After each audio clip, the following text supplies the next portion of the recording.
Hello everyone. Thank you so much for making time to join our session today. And since it's now 8:35, I think we can finally start. And as usual, if possible, can everyone turn your camera so we can take a quick photo and then we can start.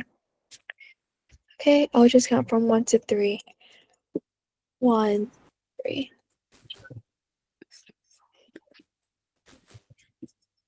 Yep, thank you. And then today's coaches are Apolline and Lisa.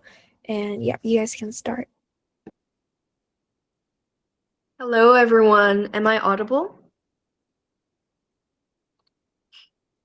Okay, so today I'm just going to go through a brief rundown of what we're going to do in today's class.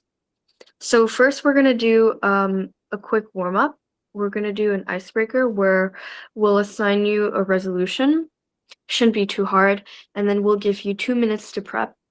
And then after that, since we're quite a larger cohort, we can't have everyone debate. So in that case, what we're going to do is we're going to pick on people, we're going to cold call people, or if anyone wants to volunteer, then they can present their speech. But essentially what we're going to do is we're just going to come up with affirming and negating arguments. So that's just going to be our warm-up. And then after our warm-up, we're going to go ahead and I assume everyone has joined this National Debate Club before. So this shouldn't be your first time. If it is your first time, I would like to, then we can try to adapt the level to your needs. But essentially what we're gonna do is we're gonna watch a varsity debate round. And if you can't understand, then we'll try to add captions for you to look and understand the debate round. But if you cannot understand, then please let us know. Then that's completely fine because it's a very high level debate round and you're not expected to understand the context in itself. What we want you to understand, however, as you watch this debate round, is the rhetorics. So just think about how the debaters deliver their speeches and the types of techniques that they use. So those of you who have already learned different speeches and public forum techniques, think of those and how it's being applied to real varsity and advanced debate rounds. So just think of that. And then another thing we're going to do today is we're going to apply this knowledge that you see. And as you watch the debate round, I want you to take notes. So in that, we call this flowing in debate. So we want you to take notes, and there are certain ways to take notes. So please flow as you watch the debate round. Even if you don't understand, that's completely fine. Just look at how the debaters debate.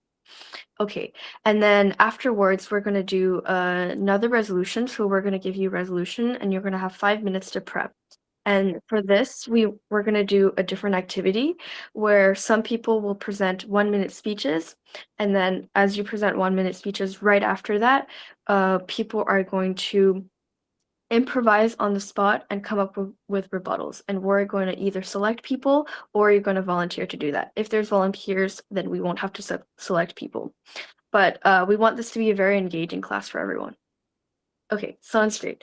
So right now what I'm going to do is I'm going to share my screen and please let me know if you can't see it.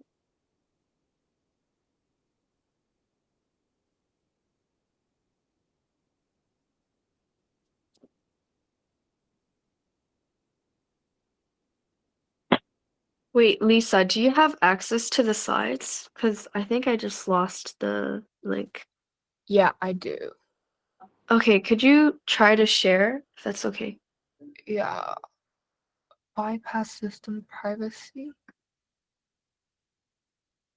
This one, right? Yeah.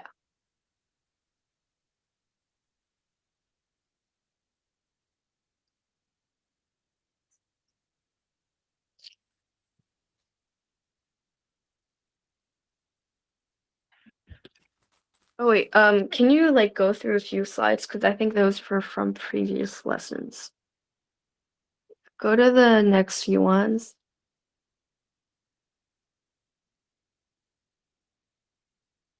And then right, like, yeah. Okay, great. So, oh yeah, next lesson. Oh, we did this.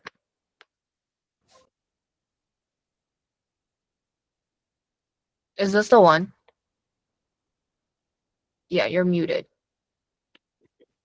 Yeah, this is the one.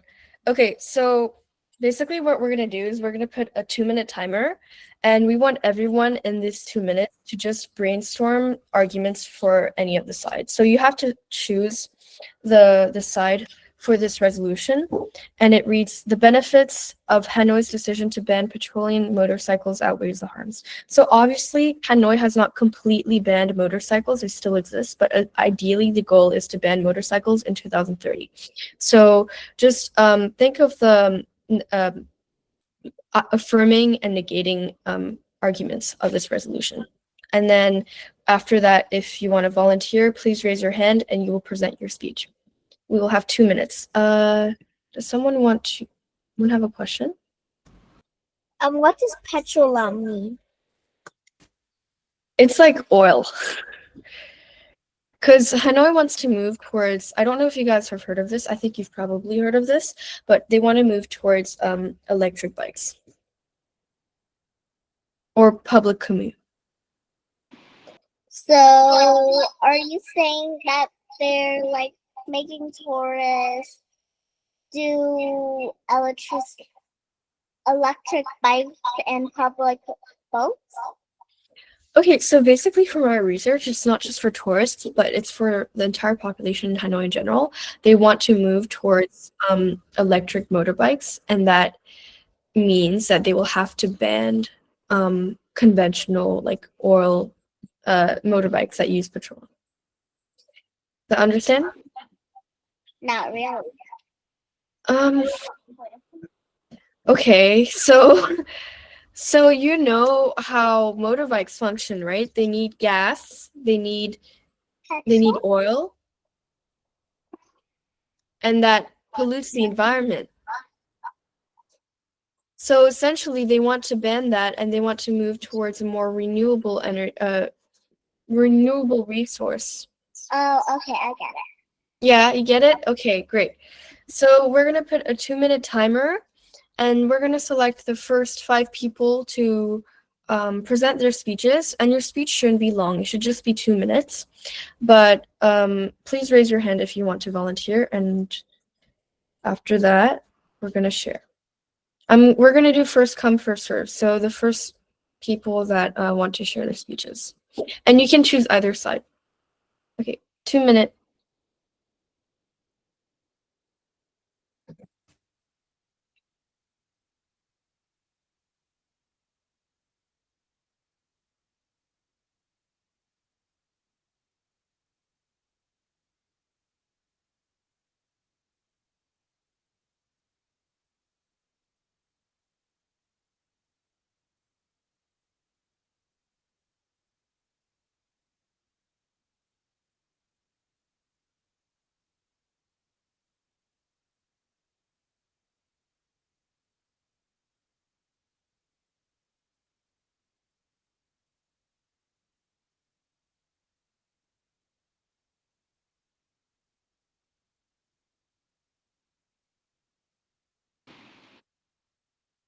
Wait, but exactly, can I say that they didn't ban all of them, but they banned most of us? They ban all of them. So it's up to you to define the terms. So that's also part of the debate, defining the terms.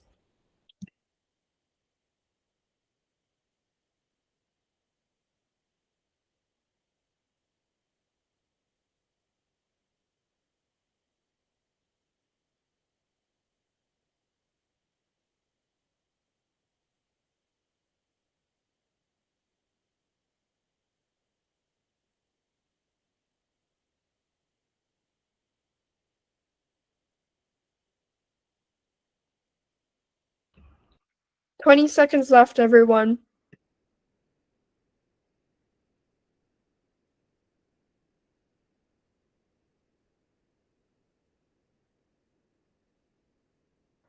Yes, do you have a question, Lucy? Now I want to try like do this. Yeah, you can volunteer later. Okay. I am. Okay, time's up. Is anyone ready to volunteer?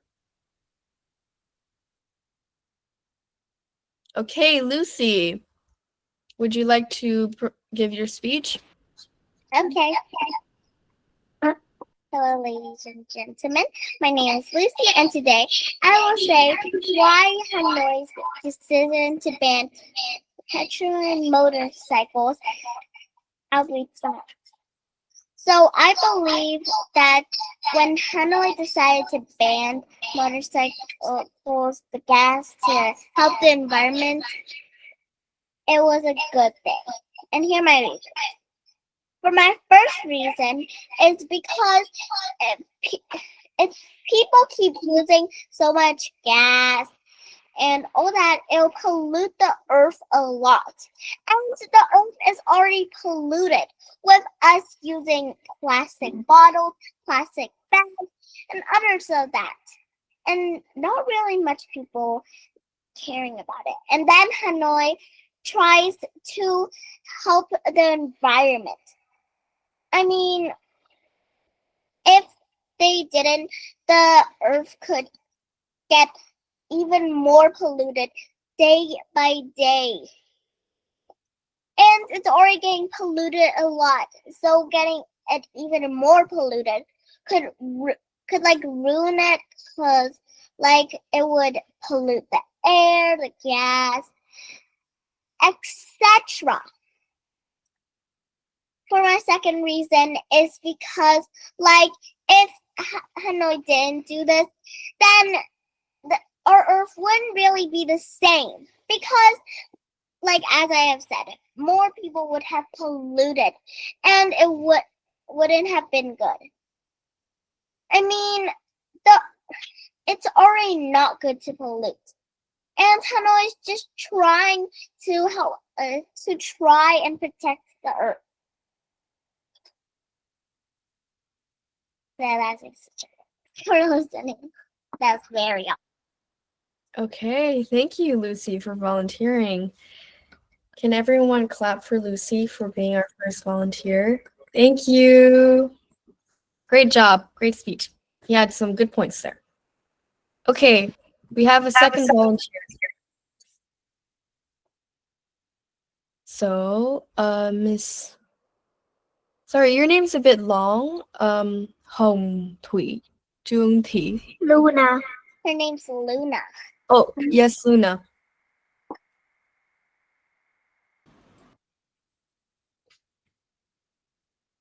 Luna, whenever you're ready. Okay, so imagine a world where petrol and motorcycles are banned. While this may sound tragic for those who are used to it, there can actually be lots of benefits. For example, it would definitely lead to less pollution, as a petrol and motorcycle often excretes large amounts of gas and carbon dioxide.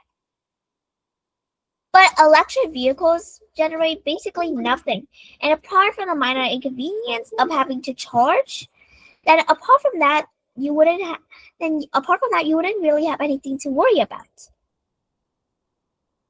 Furthermore, if we continue to develop electric vehicles, then in the future they may become more affordable for the middle and lower class as well, making environmental protection not just something for the wealthy.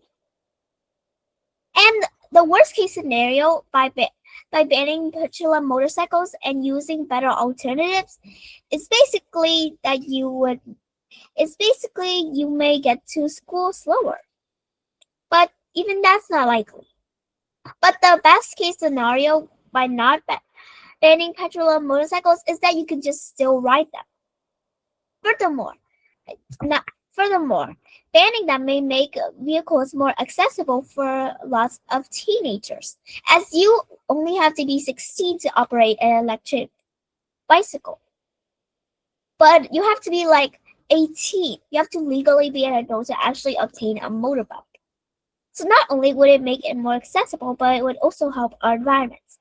So in conclusion, Hanoi's decision to ban petrol motorcycles has more benefits than harms. Yay! Great speech. Congrats. You had really nice points there. Yay. Thank you for volunteering. Okay. So we have Daisy, our next volunteer. Would you like to present your speech? Okay, hi everyone, I'm Daisy, and just a heads up that actually my first time attending a training season and also my first time debating, so please excuse me for any bad points or unconvincing reasons. Okay, so as much as I acknowledge the benefit of it, I still go against the implication of banning completely petroleum motorcycle because I think that it will do more harm than good. So my first reason is that we have petroleum motorcycle are the most commonly used kind of transportation after all, and it's really easy to access for everyone because we have been using that for decades, and it will just not possible for us to change our habit in a year or two. So that's my first reason. And then I think that electric motorbike are too expensive for lower class and some people because let's just take an example, like a VinFast electric motorbike often ranges about 10 or 20 million Vietnam dong if as I remember. So a lot of people cannot afford that, and if the implication is approved, then how can they commute to their work every day if they cannot afford a electric transportation? And also, even if we can afford that and we can afford that and we can change our habit eventually, a lot of people still struggle to find an electric station because they are not located everywhere like a gas station, so they will not be able to charge their vehicles after a long day working or commuting, and that will be really inconvenient for them. And my last question is that if the implication was approved after all, then where would all the petroleum motorcycle go to? Wouldn't it be a complete waste if we change from commuting by petroleum motorcycle to electric motorbike? Where would all that go to? So in conclusion, I believe that we shouldn't ban petroleum motorcycle completely. I mean, having alternative is good, but it takes a lot of time and effort to adjust to that. So yeah, thank you for listening.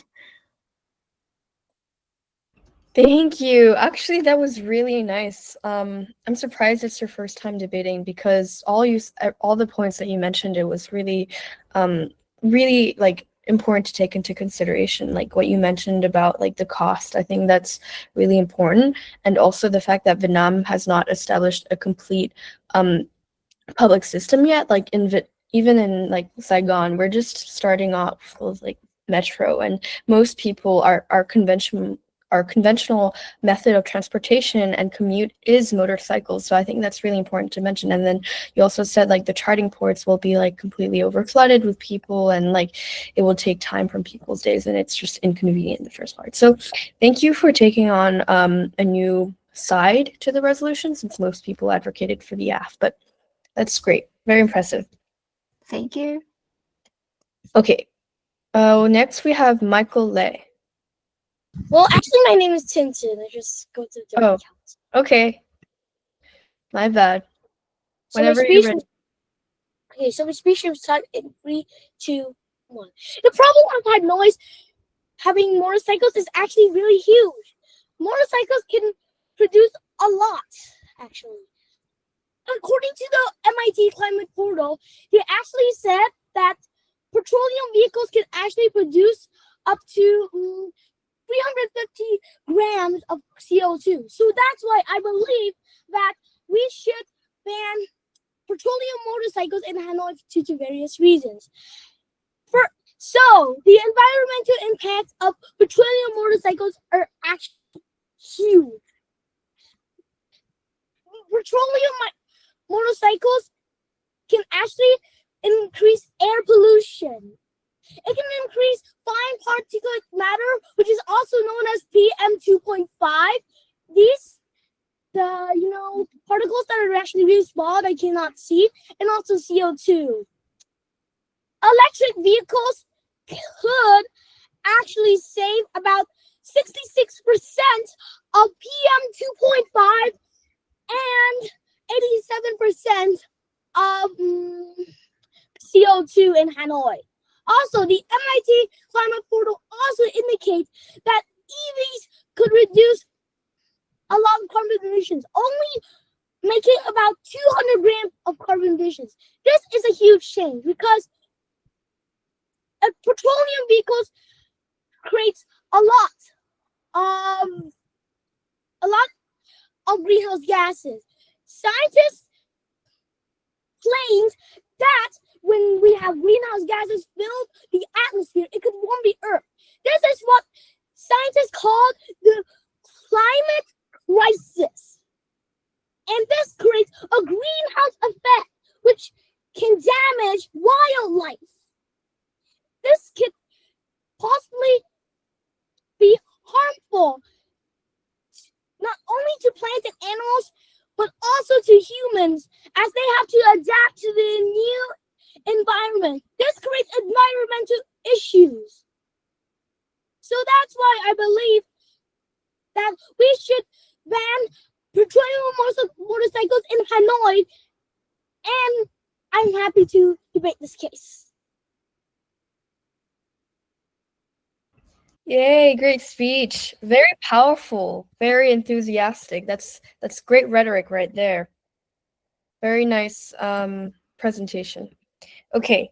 Does anyone else would like to volunteer? Oh, we have Jessie. Okay.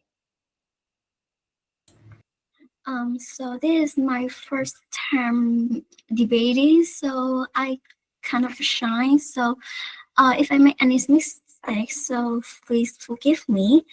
I will advocate the benefit of Hanoi decision to private petroleum motorbikes because the Vietnam and especially Hanoi it is facing a reality that of carbon hydrate emissions, and it pollutes our environment badly. So if the government private the petroleum motorcycle, it will gain a lot of benefit. The first one is that it can reduce the carbon dioxide emissions, and which lead to fewer cases of respiratory illnesses and cardiovascular diseases. The next reason is that it's helped to mitigate climate change, and because Vietnam is one of the most climate vulnerable nations, for example, of flood, rising sea level, so banning petroleum motorcycle cut carbon dioxide emissions and support Vietnam and support the mitigation of climate change. And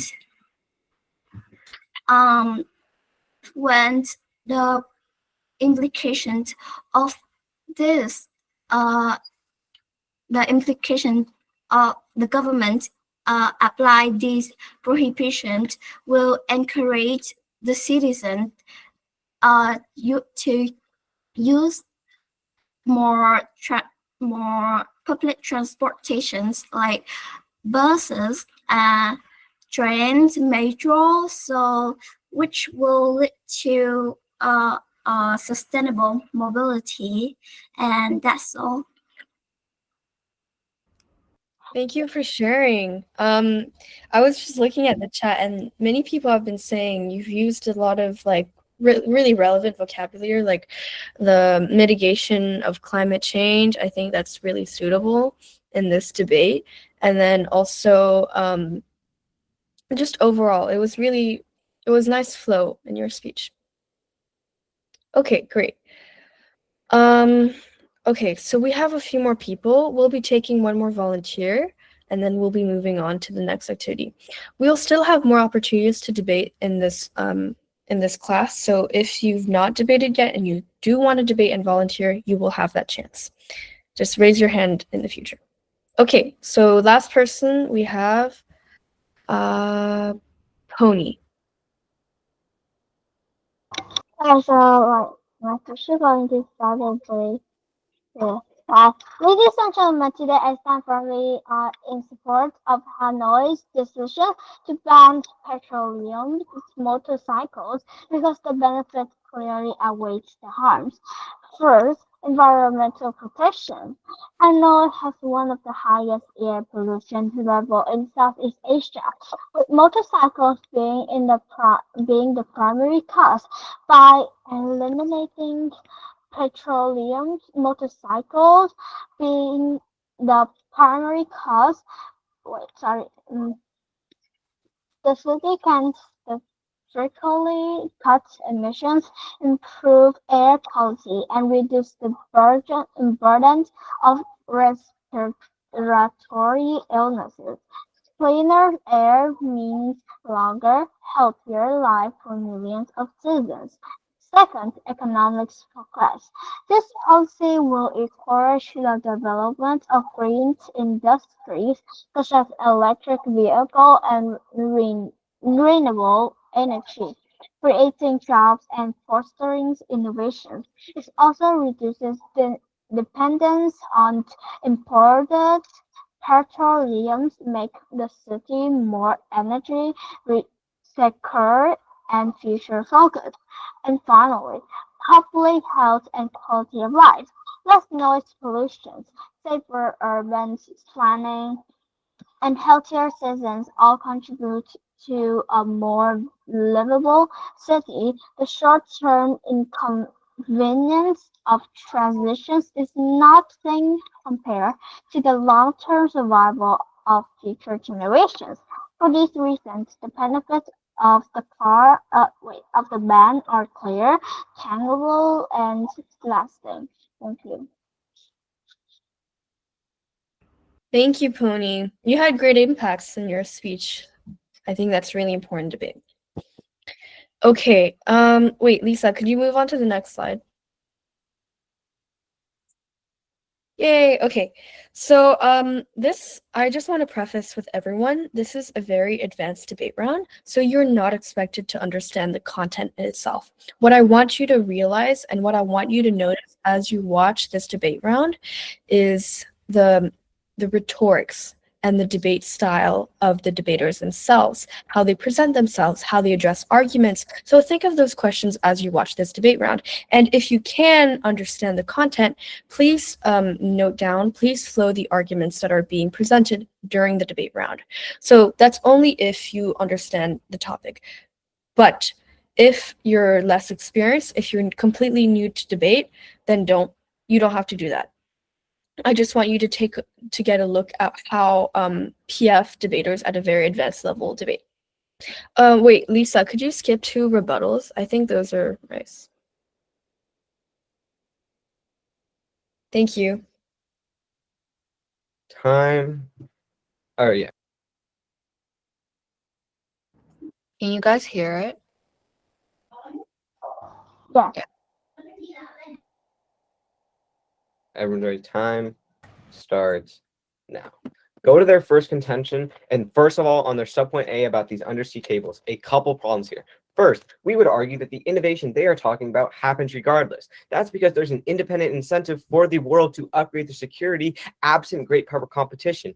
Our opponents have to isolate these benefits solely to great power competition, or they have to prove a significant advantage that only comes with great power competition. And as far as we would argue this protection happens regardless, they get absolutely no offense here, insofar it has nothing to do with great power competition. But then secondly, we would argue that this argument acts as a contradiction to the one they read next. That's because they are advocating for protecting the global security order, but then in the next subpoint they read you, they are talking about attacking China with cybersecurity weapons, which is obviously a contradiction. They can't have it in both. They can't have both worlds.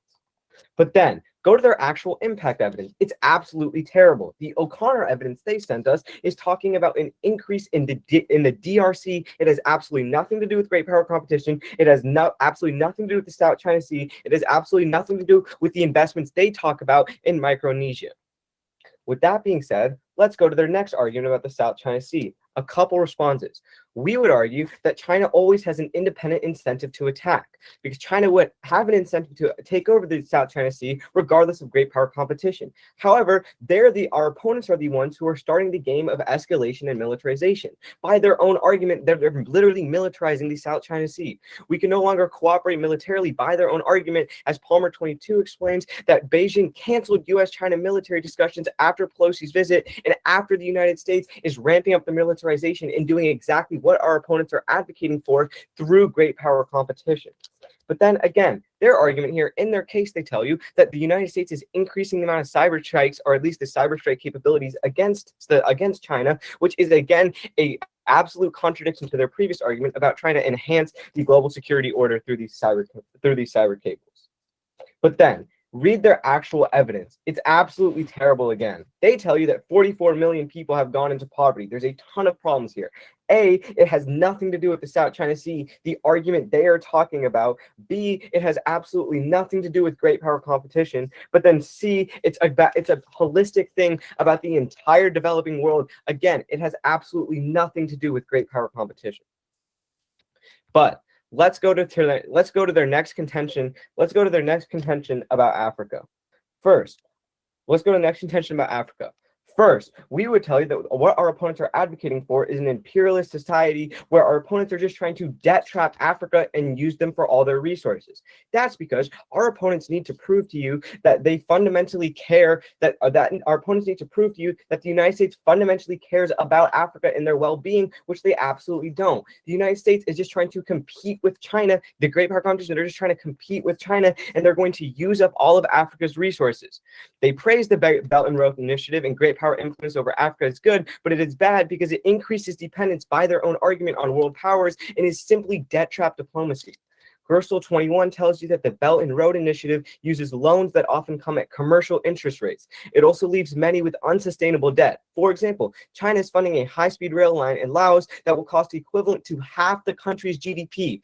BRI loan terms are notoriously opaque and can burden countries with high debt. That's because, again, the United States is competing with China in Africa, which means they are simply using Africa as a battleground to enhance their own self-interest. So at the end of the day, they're not actually going to be lifting people out of poverty. They're not going to actually be helping the country or the countries they're in. They're just simply trapping them with debt, extracting all of their natural resources, using them, and then will leave. Thus, Dana and I are very proud to negate. Then let's begin. Starting on our first argument about sea cables, they say there's always an incentive to develop these. However, our evidence is incredibly specific and literally mentions great power competition and says that after China was rejected for one of their cable plans, the US stepped in. It's incredibly specific. It's caused directly because of great power competition. But second, they say it contradicts. No, it doesn't. Our first argument is about developing sea cables, and the second argument is about deterrence. Completely different. Then on their impact, they say that it's not specific. It still applies because our sea cables that we develop are all across the globe, including in the DRC, which means that it's still part of the impact. Sea cables impact is obviously global. Then on South China Sea, they tell you themselves, China always has an incentive to invade and try to meddle in the South China Sea. That's critical because if they tell you that they always want to invade themselves, if we are not there to deter, that is a green light and they have no consequences for invading, which is why we need to deter. Then they say our impact is bad. Well, it's only a prediction because it hasn't happened yet because of great power competition. It's simply evaluating what would happen if oil prices did increase because of conflict in the South China Sea, which obviously hasn't happened because GPC works. Then on African investment, they just tell you about debt trapping. 2 responses. First of all, the example that they cite, sure, it's a lot of money to be in debt in, but ultimately the high-speed rail, the reason why Laos agreed to put it in place anyways is because in the long term, the benefits way off. But second of all, this is exactly why we advocate for GPC, because GPC means that China is forced to compete with the US to offer the best option for Africa. Otherwise, Africa just turns to the other country. That's exactly our case argument. That is why GPC solves on their case. Their first argument is about pandemics. They cite the example of 2017 coronavirus. 2 issues. First of all, we would say that it was a lot easier to contain because it never spread outside of China. It's correlation, not causation. And second of all, the strain that they did was not specifically coronavirus that broke out in 2019, but it was actually SARS coronavirus 1, which is less transmissible and less contagious than the one that recently broke out. The uniqueness is terrible. But then, a couple of other responses. We would say that there's 2 realms of cooperation, political and scientific. First, starting off with political, just because we don't have great power competition anymore doesn't mean that we automatically get along politically. Things like scapegoating and xenophobia, which are the major reasons why we didn't cooperate with China during the recent pandemic, would still exist in either world. It's not like we're just like, oh, we're like friends now. But also, on the scientific aspect, scientific cooperation is outside of the political realm, which is why during the COVID pandemic, we did see scientific cooperation. We saw mass data sharing, which is why Mitchell 22 states that despite difficult relations and competition, collaboration remained resilient, with almost 5% of the research published between US and Chinese scientists.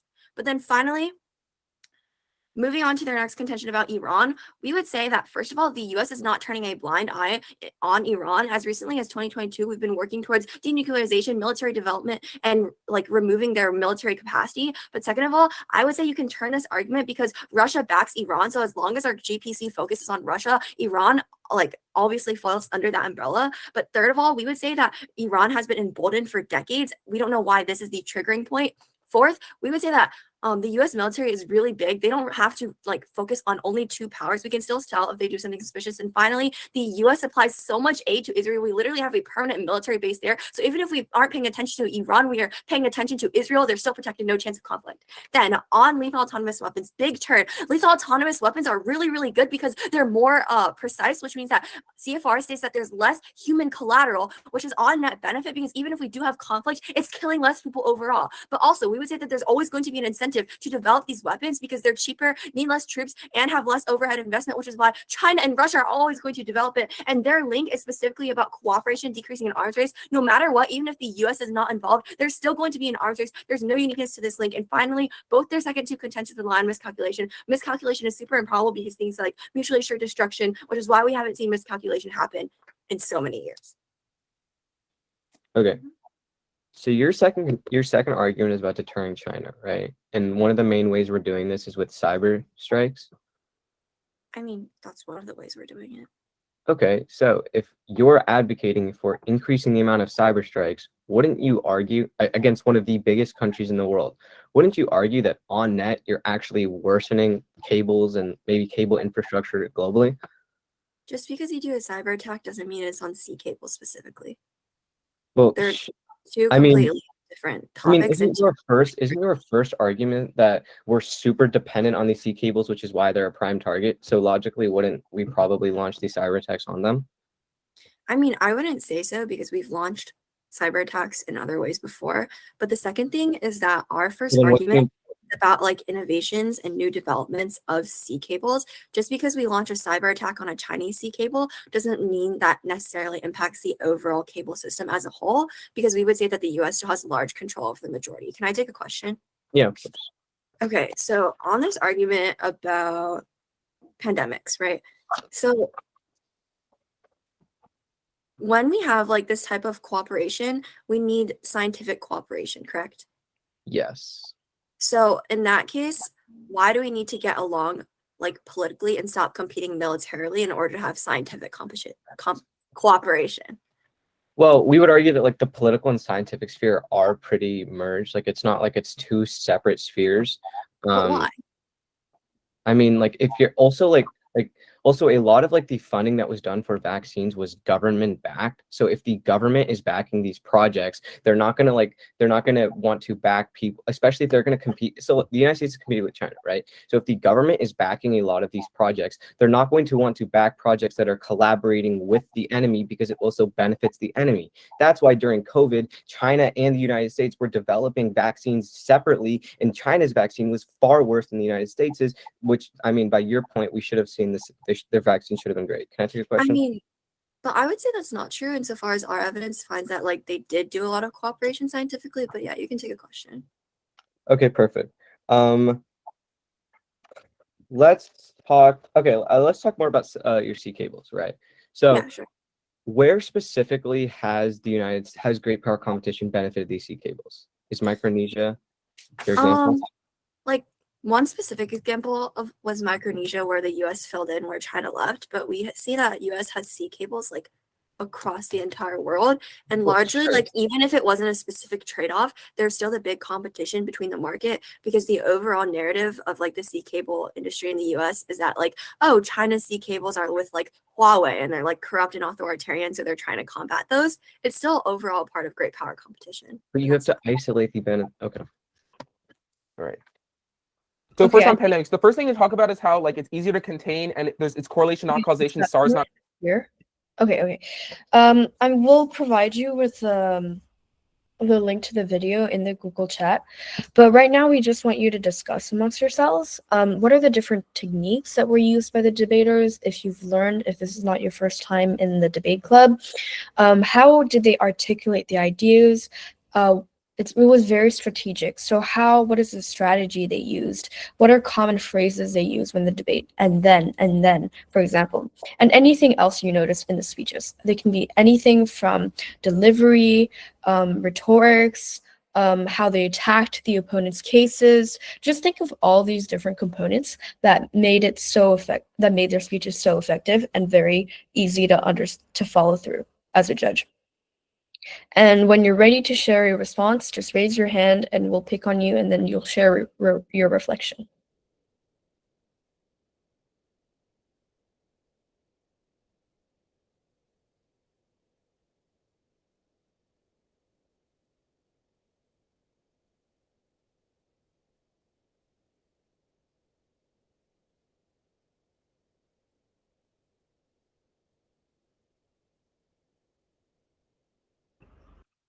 Lisa, do you want to share any of your intakes or your observations from the round we watched? Yeah, so first of all, I think on like debate ethics, they were really respectful to each other. They both talked at actually a reasonable rate for public forum. I feel like they really like signpost everything they were saying. So for those of you that don't know what signpost means, it means like they specifically said each point they're going under. So they said for this point they talked about, we have 2 responses to this and then blah blah blah blah. So I think that is a really great strategy for you guys to follow through. So the judge is able to follow through with the ideas you're talking about and be able to flow everything you're saying. And then when it came to crossfire, they took turns asking each other questions, and they really targeted like the things they said specifically on like examples and like possibilities of things happening. In the chat, I say debaters use techniques like thorough research, logical structuring, and active listening to build their arguments and attack opponents by challenging their claims. Yeah, that is like the foundations of debate. The really big thing is like you have to flow really well, especially for rebuttals. So you're able to target those small things that they said that might have been contradictory. So something that I don't like they said was, oh, in this point you talked about how something about China, and then the other point you said you contradicted what you said about China. So that would be something really great to point out to your judge, so the judge knows you're listening really well and you're able to target those specific points.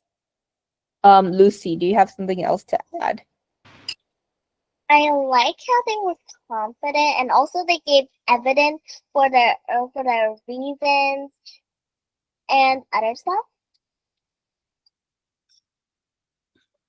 Yeah. Anyone else?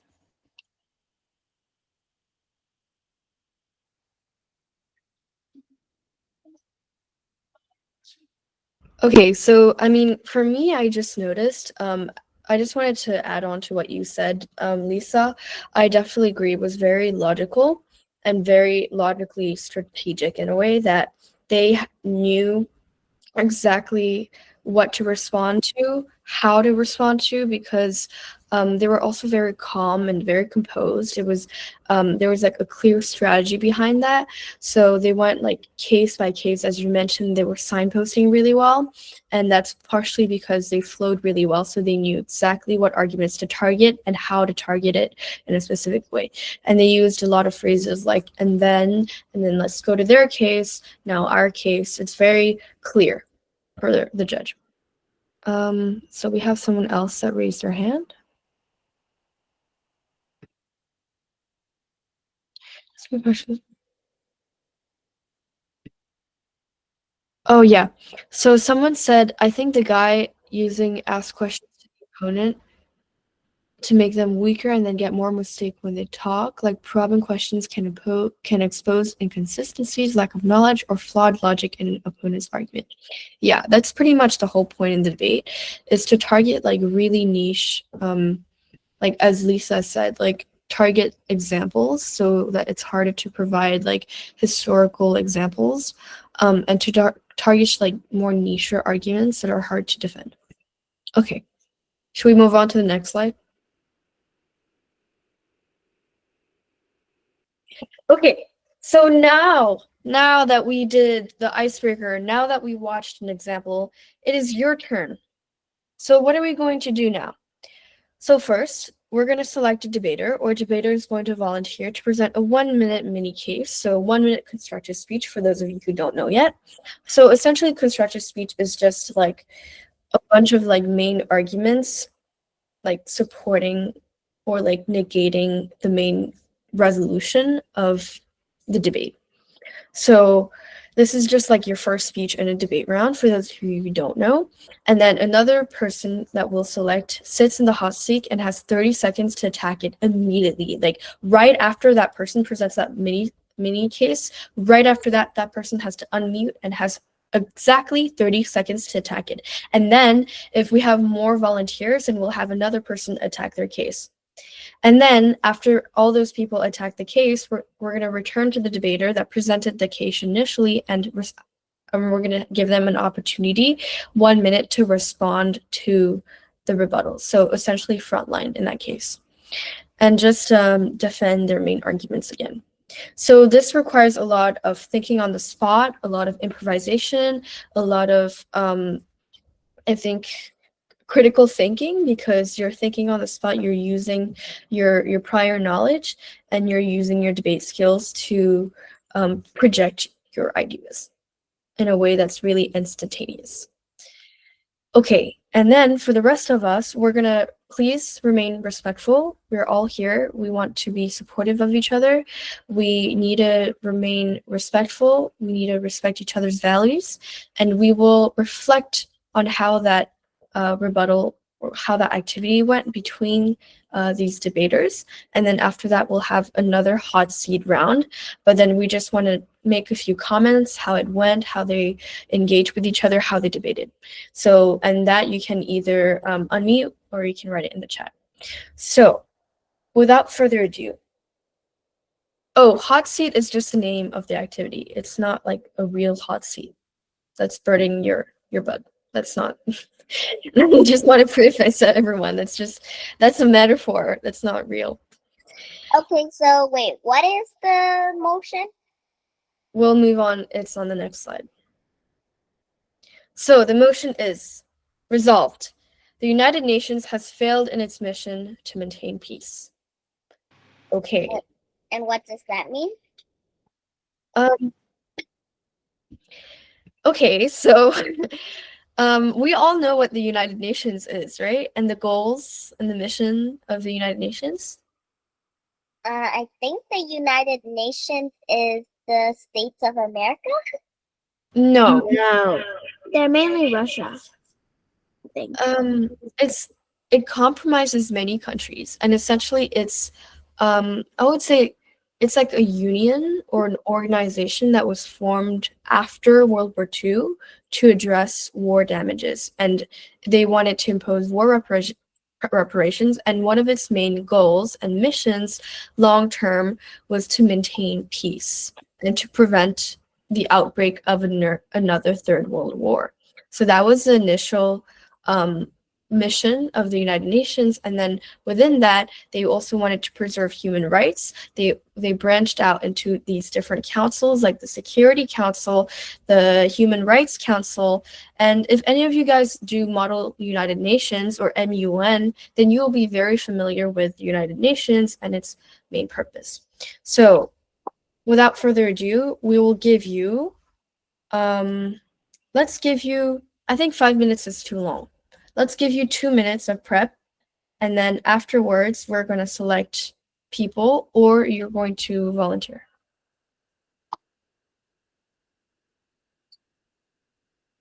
Okay. And you can choose either side for this.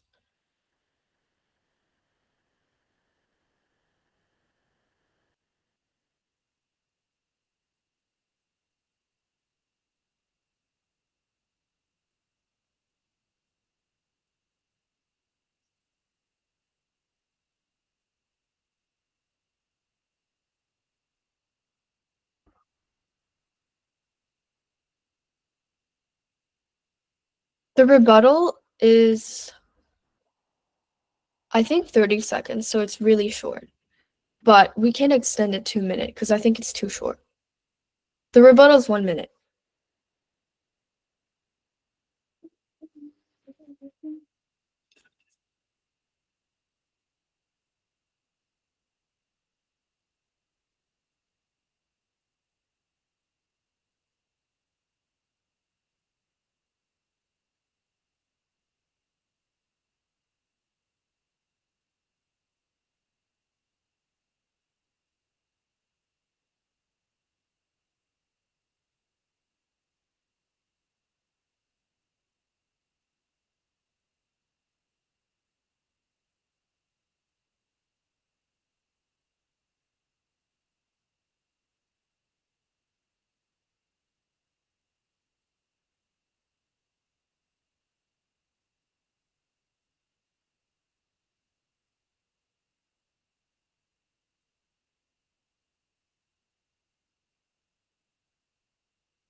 Okay, so that's time.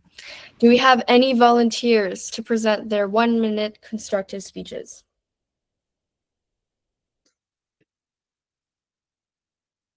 Okay, if we don't have volunteers, I will pick on people.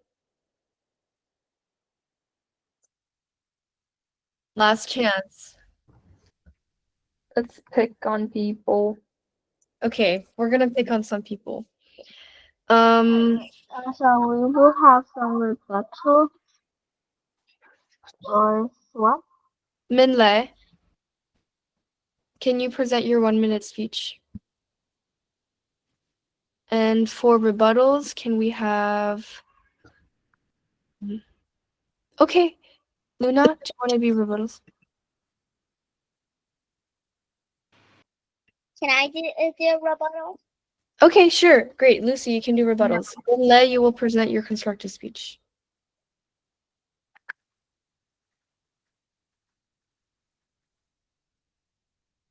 Hello? Okay, great. We have 2 people doing rebuttals. We can have 2 rebuttals. Who wants to do rebuttal speech? Constructive speech.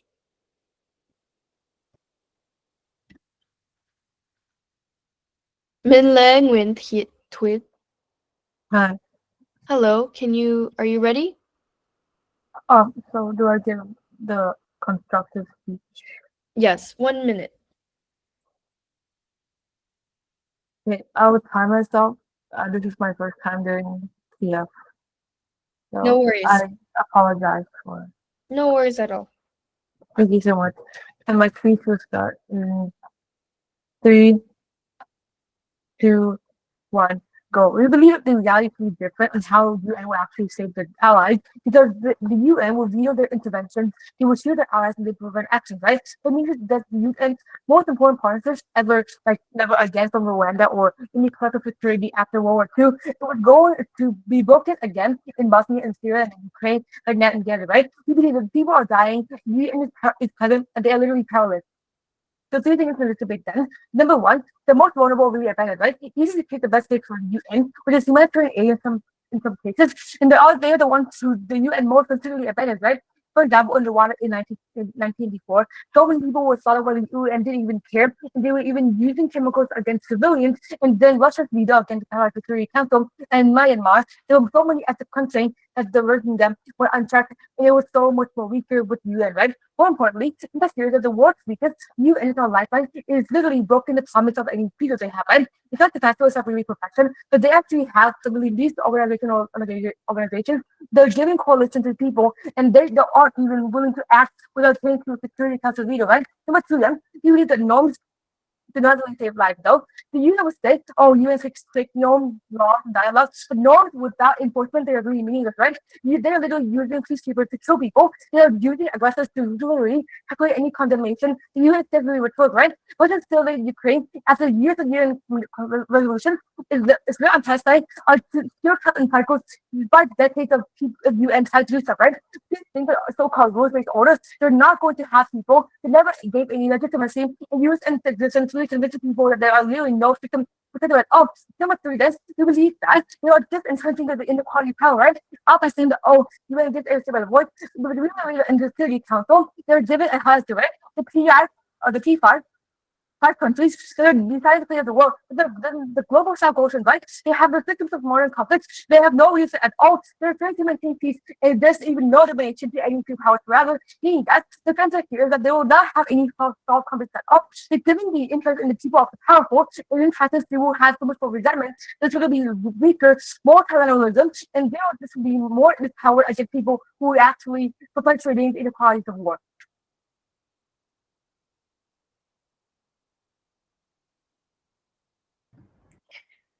You're muted, Apolline. Oh, Yeah. Okay. My bad. Am I audible now? Yeah. Okay. Thank you, Min, for that very powerful and very enthusiastic speech, may I say. We will now have rebuttals. So, are we ready? Aravania?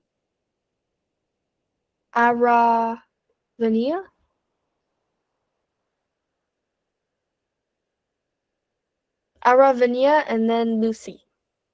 In that order. And me.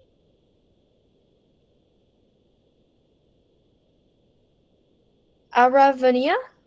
Hello? Can you hear me? Yes, I'm here.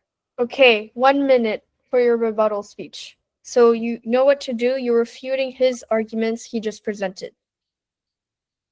Okay, 3, 2, 1. I'm sorry, I got too distracted for a bit, so I missed the speech. Can you not do the rebuttals? I'll do it later. Okay. Anyone else ready for rebuttals? Lucy, can you present your rebuttals? No, not now. Sorry. Okay. Is anyone ready to present them now? Hello, my sister's raising 3 hands. Okay, what's her name? Luna? Luna. Luna, can you present your rebuttals? Okay, so my speakers start in 3, 2, and 1. While While the person who just spoke may have convinced you that the United Nations is failing in its mission, there are cases where we are overlooking. Well, yes, there are certain missions where they have failed, but this may also just be because of limited resources, not simply because they are putting enough effort. For example, the United Nations mission for the referendum in Western Sahara, or MINURSO, in 1991 has helped end the Western Sahara conflict, as well as many other examples. So, in conclusion, well, yes, it may have failed some missions, it has also achieved others and helped bring some peace. Without the United Nations, the Western Sahara conflict may still be going. That's my speech. Thank you for listening. Great speech and perfect timing. Okay. Lucy, are you ready now? Everyone, so my speech will start in 1, 2, 3. As my sister said, the national nations may have failed some missions, but they have succeeded in some, and they didn't fail all. So they're actually bringing some world peace. They might not be bringing all world peace. They might not be doing all their missions completely right, but they are trying, and they have tried, and it has worked. Some missions have worked. They have succeeded in some. They have not failed in all. So in conclusion, the United Nations have succeeded in bringing some world peace. So that's my speech. Okay, great. Great timing as well. Okay, we'll have, I think, 1 or 2 more people. Because we're running out of time. I mean, we're already past the time, but since we started a little later, we'll finish a little later. Okay, do we have any more volunteers? Aravania, are you ready now? I'm ready now. Okay, great. I will start in 3, 2, 1. While the presenter may have said that the United Nations has failed in its mission to maintain peace, right now the world is relatively peaceful. Why? Yes, there are 2 wars that are happening. One is the world war in the Middle East. However, it dates back to a rivalry that happened a long time ago, and it has been ongoing ever since. So because of that it is a problem that is that deeply rooted in the culture and extremely hard to stop it. But it has been getting better ever since the United Nations became a thing. Thank you for And that the living conditions in the United Nations have also improved much greatly because of the United Nations. Thank you. Thank you. It's time's up. All right. Yeah, it's only 1 minute. But yeah, very powerful speech. You sound like you sound like Greta Thunberg while you present. So very passionate. Okay, we have 1 more person that wants to speak. Pony, you mentioned you wanted to talk. Yeah. I will any case. Okay, so speech will going to start in 3, 2, 1. And the United Nations have failed to maintain peace because major conflicts continued around the world despite its instance.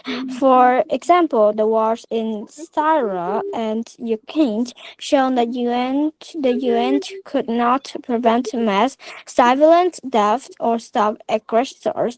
Its Security Council is paralyzed by mental powers, meaning powerful nations can block any meaningful actions of an organization's primary mission is peace, but it cannot stop wars or protect innocent life. Then it has failed its mission. Thank you. Thank you, Pony. I think that's a great way to conclude our lesson for tonight. So thank you everyone for attending today's class. I hope you found it useful.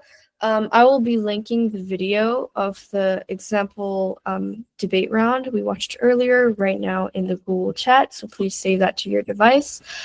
And if you have any more questions, feel free to stay back, and if you want to ask for feedback, then we can give you personalized feedback after class. But otherwise, have a great night and see you in the next 2 weeks.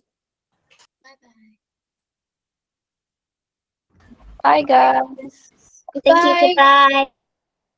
Thank you. I have just inputted the link to the debate round we watched earlier in the Google chat.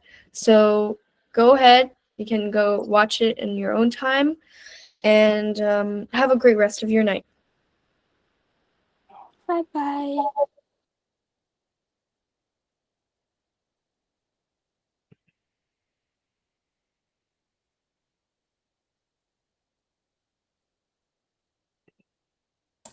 I'm sorry, I just left the meeting for like a second, and have we just ended the training season or? Yes, Oh, we have. okay. Oh, actually, I have a question. I have already submitted the registration form for the Vietnam Debate Forum, and it says that if I attend like more than one training, like if I attend like for at least one training season, I can access the online course for free, right? Maybe, possibly, but I think you'd have to confirm with Elsa, our main, the president. Oh, okay. Elsa, are you here?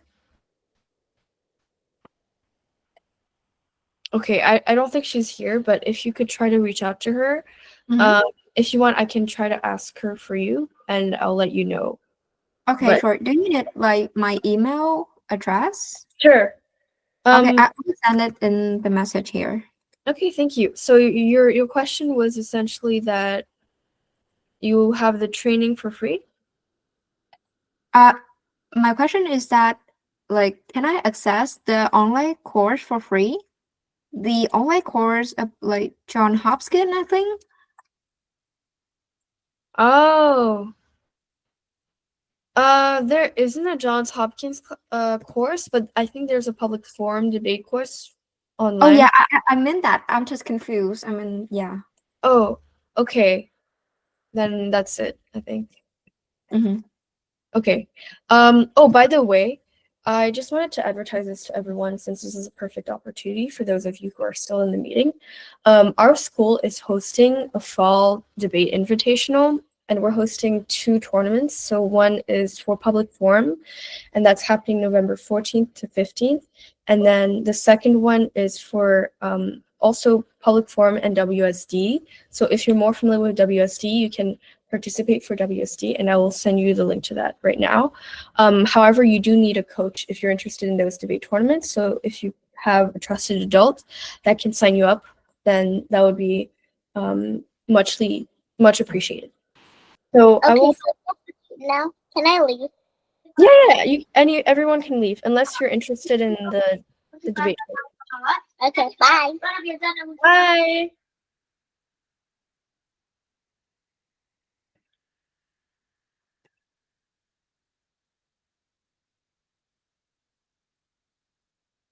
Okay. Goodbye.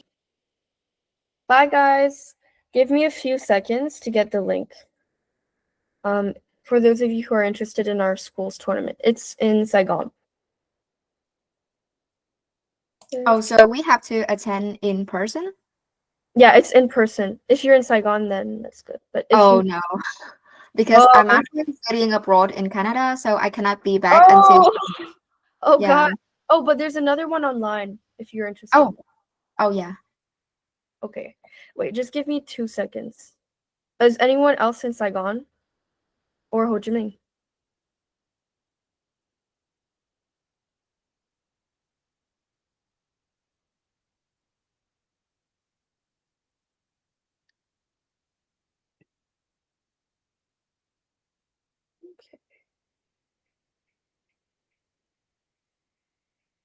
Are you still here?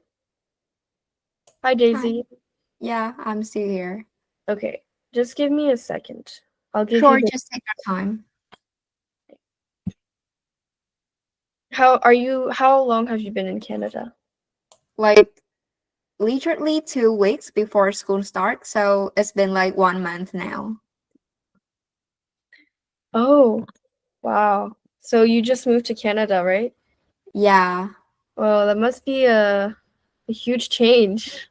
you're right. I'm actually like kind of burned out at first, and also like I have to experience homesickness a lot, but it's Yeah. okay now. Oh, it says that you have to like you need access to the Google Chrome. Oh, do you not have access? Yeah, Hold up. Mm, sure. I'll ask for access because I don't think I can grant you access right now. But what I Mhm. can do is I'll send it over to your email. So I'll send you an email. Okay, sure. All right. Have a great rest of your day. Yeah, you too. Thank you. Thank you. Have a good day. Yeah, nice to meet you. Nice to meet you.